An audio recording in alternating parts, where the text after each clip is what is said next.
The topic is Dr. Martin Luther King at the 21st century, and the guest is Dr. Baldwin from Vanderbilt University and one of the preeminent Martin Luther King scholars of our period. And of course, Dr. Baldwin, let's continue our conversation dealing with Martin Luther King. I think you were talking about King's attitude toward poverty. And yes.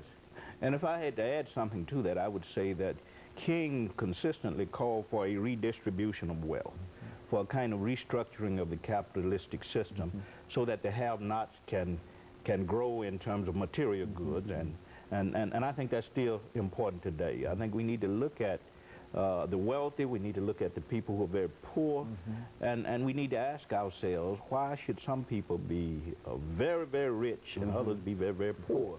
And I think we have to look at capitalism in a very critical way, is what Dr. King was about.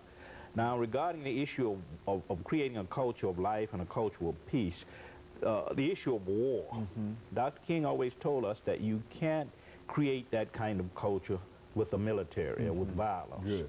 And it seems to me that too many in our society today are talking about a culture of peace and a culture of life, but they are very open to the use of military means. And another thing about this, let me push it further and say that when Dr. King was talking about this culture, he was not simply talking about the United States. He was talking about a global, on a global level, creating a culture of life and peace from which all people of the world can benefit. Very good. And he had that in mind. Very good. You know, and of course, Dr. King had quite a number of things to say about many things, but now you also mentioned scholarship, and let me sort of raise this question in terms of the scholarship. Has much changed in reference to certain aspects of Dr. King, the assassination, for example, and some of the other things that are traditional in terms of our thought patterns in reference to Dr. King? That's an excellent question. There are several schools of thought.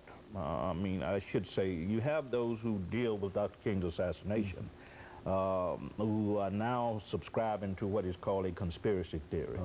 And that's pretty much accepted now in scholarly circles, that his death resulted from a conspiracy that involved many forces in our society. So James Earl Ray didn't just go out and shoot him by himself. Exactly. I mean, that single assassin theory is pretty much rejected now by most scholars.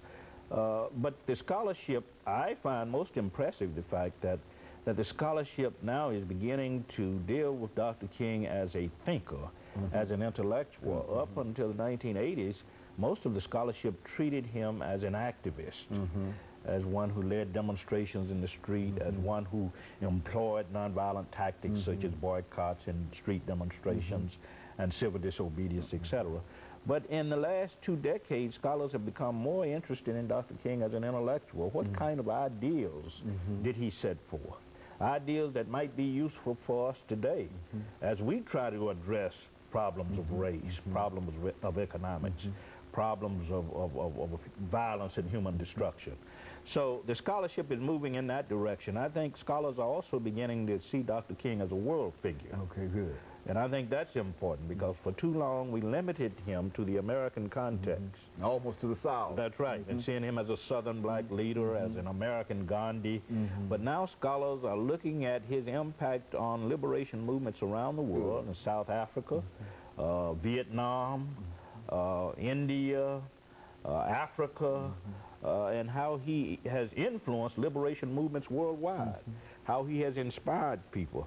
I don't think it's an accident that in over 100 countries today, Dr. King's birthday is recognized or celebrated.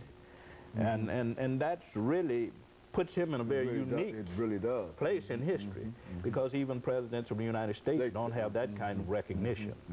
And so Dr. King, I think, is being appreciated finally for what he tried to give us a half-century ago, for what he tried to achieve in terms of not just a national beloved community, but an international beloved community. And so King still, the whole career will still have a tremendous impact upon whatever we do having to do with human relations. Exactly. There's no question about it. We hear the song "We Shall Overcome" all the time. Women who are interested in women liberation sing that song. the anti-war protest in Crawford, Texas recently. The song "We Shall Overcome" was heard. So I think it says something about Dr. King's legacy and how that legacy continues to live in movements for justice, in peace movements, in movements against poverty. Also, Dr. King, I think we have to keep this in mind, was very much concerned about health care issues. Very good. Because he moved from this idea of this dignity and worth, the sacredness of all life. All life is sacred. So he was concerned about health care, and that's a major problem in the 21st century. Millions of people don't have health care. And Dr. King was very much concerned about that. He was concerned about the handicapped. He was concerned about children's rights. All of these issues that we consider. Dr. King and young people, I mean, children, young people, I mean, what's with that? Unfortunately, scholars have not addressed that yet, but I've been going through some of his papers at the King Center, and I've gone to Boston University a number of times, and the letters he wrote to children are very impressive, because he always challenged them not only to study, but to think ahead. To think in terms of what they wanted to become, to think in terms of the kinds of contributions they could make, not just to the uplift of themselves, but to the uplift of humanity. Now, interestingly enough, about 10, 15 years ago, the King Center did publish a major manual on how to teach Dr. King's principles to children. But unfortunately, schools have not taken note of that particular document.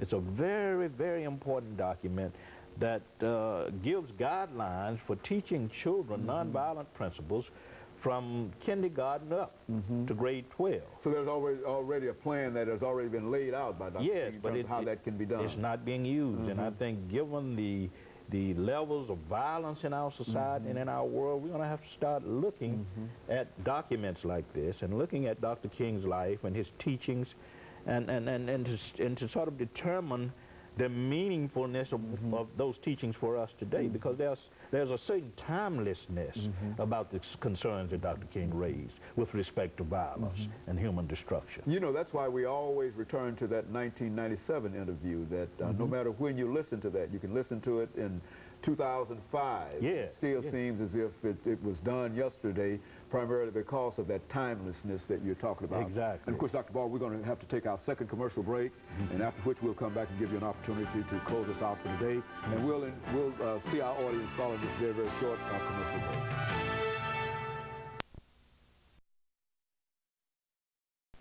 The topic is